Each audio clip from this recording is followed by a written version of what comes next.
अनुभव के अतिरिक्त कोई मुक्ति नहीं। और जब अनुभव पूरा हो जाता है तो अपूर्व घटना घटती है। बुद्ध के जीवन में एक उल्लेख है। बुद्ध को जिस रात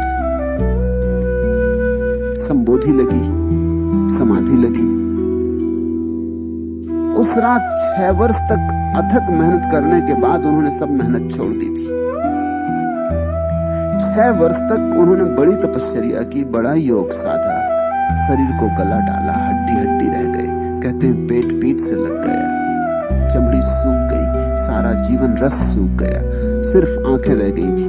बुद्ध ने कहा है कि मेरी आंखें ऐसी रह गई थी जैसे गर्मी के दिनों में किसी गहरे कुएं में तुम देखो थोड़ा सा जल रह जाता है, गहरे अंधेरे में। ऐसी मेरी आंखें हो गई थी गड्ढों में, जरा सी चमक रह गई थी, बस अब गया तब गया जैसी हालत थी।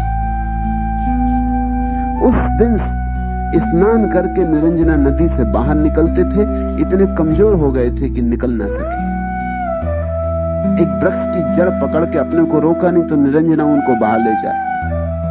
उस जड़ से लटके हुए उन्हें ख्याल आया कि ये मैं क्या कर रहा हूं, ये मैंने शरीर गला लिया, इस सब तरह का योग करके मैंने अपने को नष्ट कर लिया। मेरी हालत ये हो गई कि छोटी सी क्षीण धारा निरंजना की ये मैं पार नहीं कर सकता और भवसागर पार करने की सोच रहा हूं। इससे उन्हें बड़ा बोध हुआ, बिजली कौंध गई। उन्होंने कहा ये मैंने क्या कर लिया, तो मेरी आत्मघात की प्रक्रिया हो गई। मैं निरंजना नदी पार करने में असमर्थ हो गया, तो ये भवसागर में कैसे पार करूंगा, ये तो मुझसे कुछ गलती हो गई। उस सांझ उन्होंने सब छोड़ दिया। घर तो पहले ही छोड़ चुके थे, संसार पहले ही छोड़ चुके थे, राज्य पाठ सब पहले छोड़ चुके थे। उस संध्या उन्होंने त्याग योग सब छोड़ दिया। भोग पहले छूट गया था, आज त्याग भी छोड़ दिया। उनके 5 शिष्य थे, वो पांचों उनको छोड़ के चले गए जब गुरु ने त्याग छोड़ दिया। और एक स्त्री जिसके कुल का वंश का कुछ पता नहीं और पूरी संभावना है कि वो अछूत रही होगी, क्योंकि उसका नाम था सुजाता। अक्सर ऐसा होता है, अगर किसी स्त्री का नाम सुंदरबाई हो तो इतनी बात समझ लेना कि सुंदर ना होगी।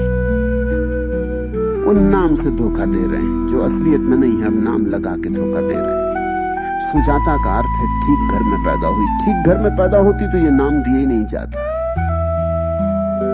वो तो अछूत घर में पैदा हुई होगी, कुछ पक्का नहीं है, लेकिन नाम से लगता है कि अछूत घर में पैदा हुई होगी। तुमने देखा ना, आंख के अंधे नाम नैन सुख।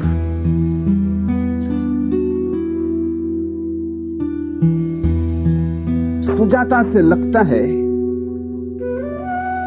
कि कहीं दंश रहा होगा मन में बाप के। उन्हें छोड़ दिया बुद्ध को। उन्होंने कहा एक तो त्याग छोड़ दिया, और इस न मालूम अजात कुल कन्या की, किस कुल से आई, कहां से आई, कौन है। उस सुजाता ने मनौती मनाई थी कि पूर्णिमा की रात फला फला वृक्ष को, जहां वो सोचती थी देवता का वास है, गांव के लोग सोचते थे, खीर चढ़ाएगी। जब वो वहां पहुंची तो उसने बुद्ध को वहां बैठे देखा। उसने तो समझा कि वृक्ष का देवता प्रकट हुआ है। उसने खीर बुद्ध को चढ़ा दी। वो तो बड़ी धन्यभागी समझी अपने को। उसने तो वृक्ष के देवताओं को खीर चढ़ाई, लेकिन बुद्ध तो सब त्याग कर चुके थे, तो उन्होंने खीर स्वीकार कर ली। और कोई दिन होता तो वो स्वीकार भी न करते। शिष्यों ने छोड़ के चले गए। उन्होंने कहा ये गौतम भ्रष्ट हो गया। उस रात बड़े निश्चिंत सोए बुद्ध, पहली दफा निश्चिंत सोए। न संसार बचा न मोक्ष बचा, कुछ पाने नहीं था तो अब चिंता क्या थी। चिंता तो पाने से पैदा होती, जब पाना हो तो चिंता पैदा होती।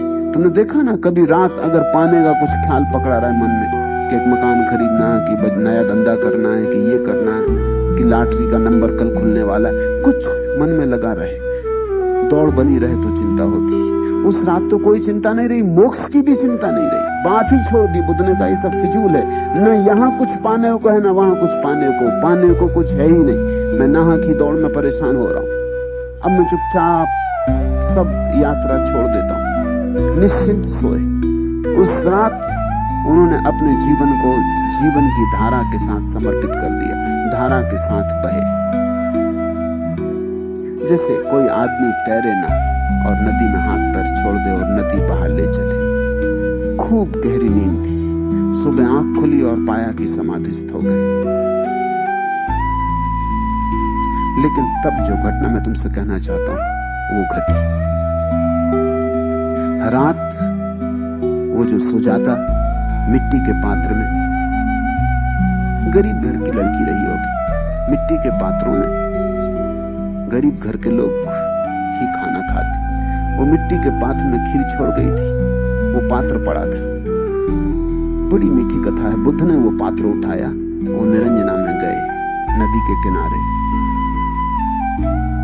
उन्होंने कहा कि अगर ये सच जैसा मुझे लगता है कि समाधि फलित हो गई, पहली दफा मुझे ज्ञान हुआ है, मैं अपूर्व ज्योति से भरा हूं, मेरे सब दुख मिट गए, मुझे कोई चिंता नहीं रही, मुझे कोई तनाव नहीं रहा, मैं ही नहीं रहा, मैं समाप्त हो गया। मुझे तो पक्का अनुभव हो रहा है कि मैंने पा लिया, जो पाने योग्य मिल गया। ये करोड़ों करोड़ों वर्षों में मिलने वाली समाधि मेरी खिल गई। मगर मैं सबूत चाहता हूं, मैं अस्तित्व से सबूत चाहता हूं कि ऐसा मुझे तो लग रहा है कि मिल गई, लेकिन प्रमाण क्या है, अस्तित्व से क्या प्रमाण। तो उन्होंने वो पात्र निरंजना में छोड़ा और कहा अगर ये पात्र नीचे की तरफ न जाके नदी में ऊपर की तरफ बहने लगे तो मैं मान लूंगा कि मुझे हो गया। और बुद्ध ने देखा और नदी के किनारे जो मछुए मछली मार रहे थे उन्होंने चौंक के देखा वो पात्र नदी के ऊपर की तरफ बहने लगा, तेजी से बहने लगा और जल्दी ही आंखों से ओझल हो गया। ये कहानी बड़ी मीठी है और बड़ी प्रतीकात्मक है और बड़ी अर्थपूर्ण है। रात बुद्ध ने अपने को छोड़ दिया नदी की धारा में बहने को। जब पूरा छोड़ दिया नदी की धारा में बहने को तो दूसरे दिन नदी ने भी प्रमाण दिया कि अब तुम ऊपर की धारा भी जा सकते हो। तुम तो क्या, तुम्हारे हाथ से छोड़ा हुआ पात्र भी ऊर्ध्वगामी हो जाएगा। ये तंत्र है, ये तंत्र का मूल आधार है। तुम उतर जाओ संसार में पूरे भाव से, समग्र भाव से, सब छोड़कर। झगड़ा नहीं, झंझट नहीं, कलह नहीं, सिर्फ होश रखते हुए जीवन को उतर जाओ और तुम अचानक दिन पाओगे कि तुमने तो नीचे जाने के लिए समर्पण किया था, तुम ऊपर जाने लगे। न केवल तुम, तुम्हारे हाथ के छोड़े हुए पात्र भी जीवन की धारा में ऊपर की तरफ यात्रा करने लगेंगे। तो मैं तो तंत्र की भाषा बोलता हूं, लेकिन परिणाम वही है। रामकृष्ण कहते हैं कामनी कांचन से दूर रहो, मैं कहता हूं कामनी कांचन से दूर हो जाओगे, संसार में ठीक से उतरो। अलग अलग बातें कहने की, कई ढंग में भेद है, सत्य तो एक ही। ऐसा हुआ सड़क के किनारे दो व्यक्ति लड़ रहे थे। एक के हाथ में बड़ा डंडा था और दूसरे के हाथ में एक लंबा चाकू था और दोनों मारने मरने को उतारू थे। और अनेक लोग समझा रहे थे कि भाई लड़ो मत, क्या फायदा, तुम्हारे बाल बच्चे हैं, उसकी भी पत्नी है, घर द्वार है, तुम्हारे बूढ़े माँ बाप हैं, ये तुम क्या कर रहे हो, कोई मर मरा गया तो क्या हो गया। बड़ी भीड़ समझा रही थी, लेकिन जितना लोग समझा रहे थे उतना ही उनका जोश बढ़ता जा रहा। असल में भीड़ अगर न समझाए तो शायद जोश भी कम हो जाए, मगर जब भीड़ समझाने आ जाती तो फिर जोश कम होती नहीं। अगर भीड़ खड़ी ना हो तो शायद वो अपने आप चुपचाप घर चले जाएं, लेकिन अब जब इतनी भीड़ देखने वालों की इकट्ठी हो जाती तो अहंकार और बल मारता।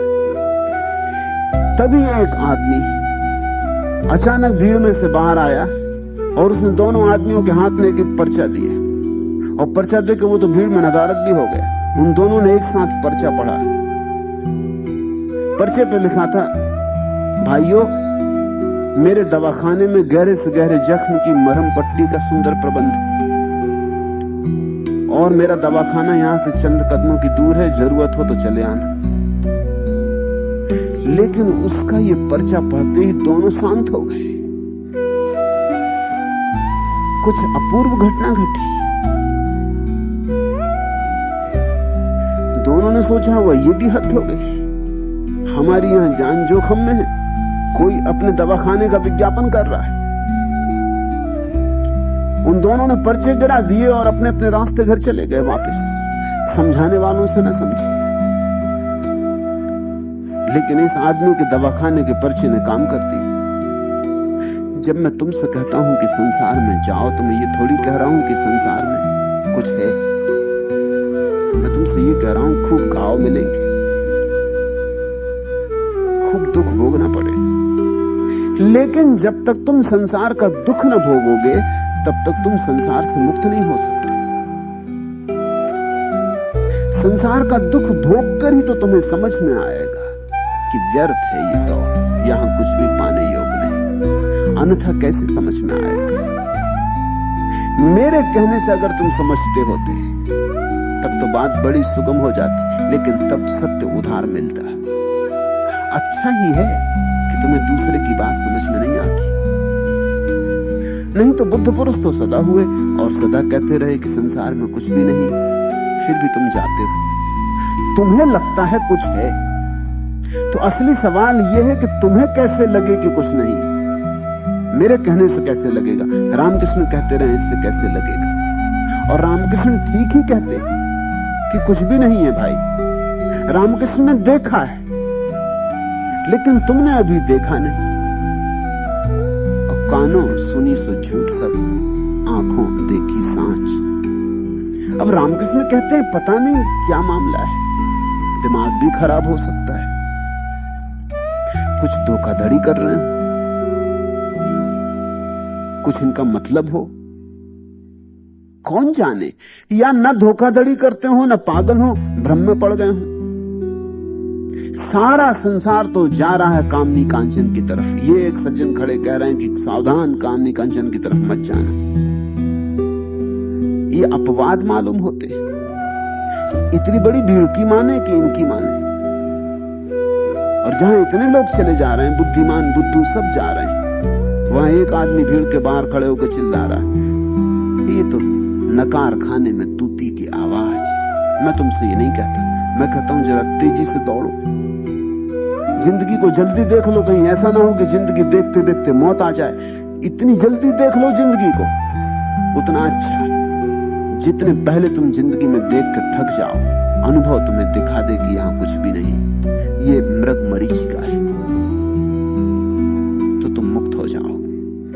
लेकिन मेरी भाषा तंत्र की भाषा है, जीवन का विरोध नहीं, जीवन को जानना है, और जानने के लिए निर्विरोध भाव से जाना जरूरी है। जिससे भी जानना हो उसके प्रति पहले से पक्षपात मत बना